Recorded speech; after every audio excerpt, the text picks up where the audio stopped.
It's probably one of the most complicated joints in the body with so many bits and pieces involved between the muscles, tendons, ligaments, bursa, labrum. There's just so much going on in the shoulder. It's a very complicated joint.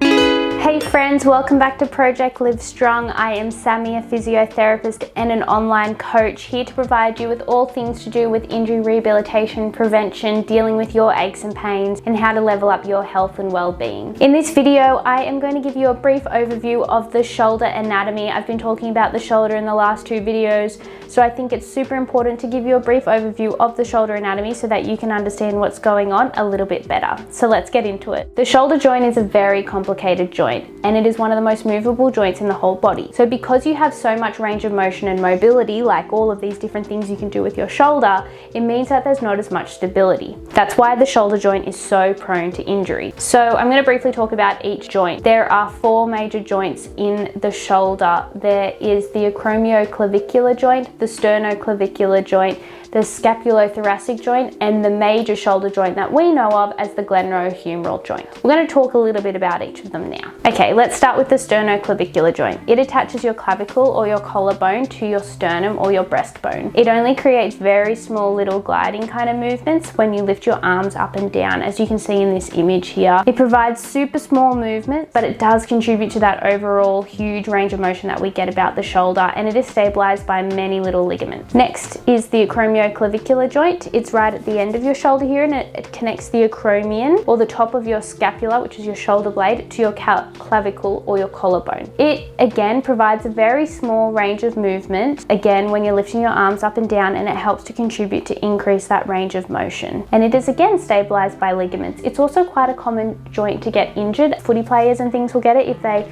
have a fall landing on that shoulder, and often that's how they're tackling. So if you tackle and land in on this joint here, that's how you can get an AC ligament injury or a dislocation. I've actually subluxed my right one in a skiing accident. Fun fact that you didn't know you needed to know till now. Another joint, which isn't really a true joint because it's not two bones connected together, but it's still a relevant kind of space.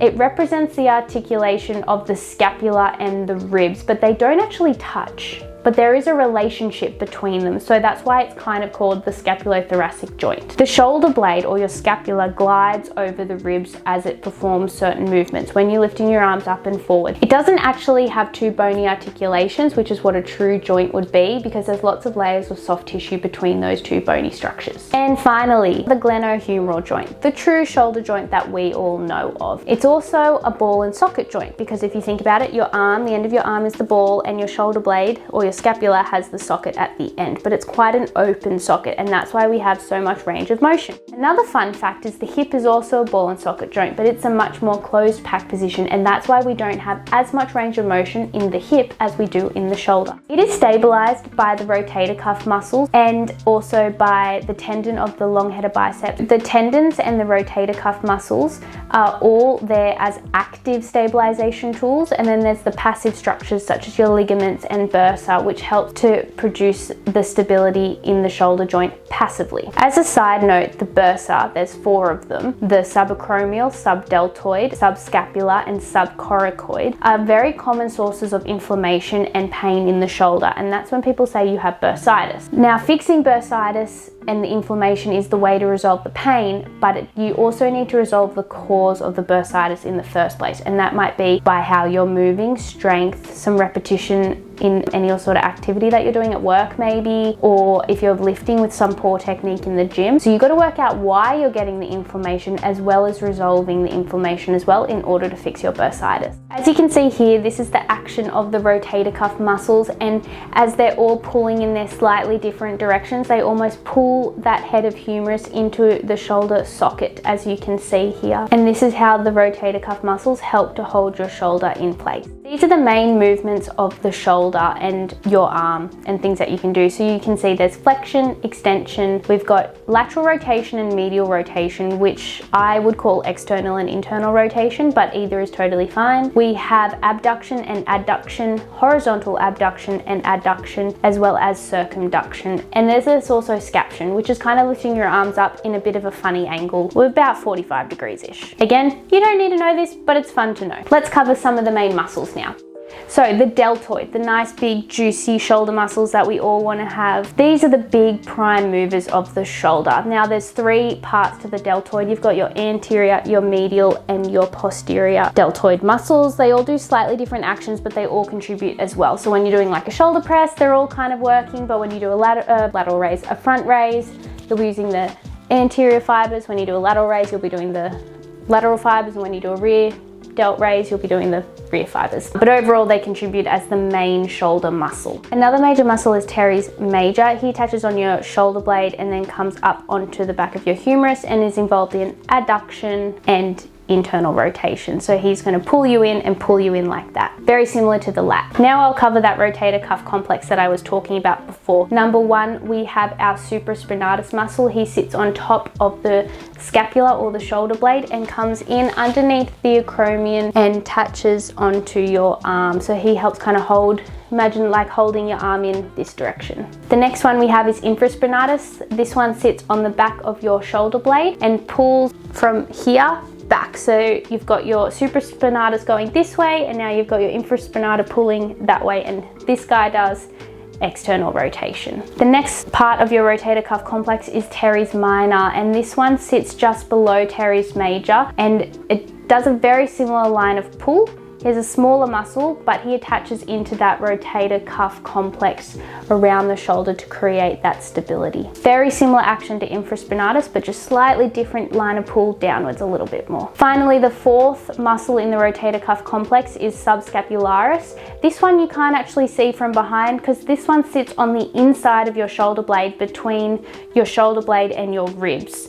This one then comes through, sneaks in this little gap in here and comes and attaches in on your arm at the front here. And this one does adduction, internal rotation. So it's kind of pulling you in like this as well. So this is now the full suction cap around that head of your humerus. Some other related muscles to the shoulder complex is your trapezius, which is also split into 3 sections. You've got your upper fibers, your middle fibers, and your lower fibers, and they all do slightly different actions on the shoulder blade. For instance, the upper fibers will elevate your shoulder blade, the middle fibers will retract your shoulder blade, and the lower fibers will depress your shoulder blade down, and you can see that by the line of pull of each of those muscles. So as you can see here, these are the different actions of the scapula. So the scapula can move up or down, it can protract and retract, and it can rotate and it can tilt. And all of these actions of the scapula are what contribute to the bigger movements of your arm and your shoulder. Another big muscle that we all know is the Latissimus dorsi muscle, or the big lats, our wings. Super involved in pull-ups and things like that, so they do that adduction movement. The lats are also involved in extension, so arms moving back, and internal rotation. He's a huge guy. He attaches all the way down your spine, across your hips, and then up onto little attachments on your arm. It's a very cool muscle. A nasty little muscle that often causes a lot of neck and shoulder pain is the levator scapular muscle. He helps to elevate the scapula. Now, it's a really common source of neck and shoulder pain in people, and a nice little trick to get to him is if you come to the edge of your shoulder blade in here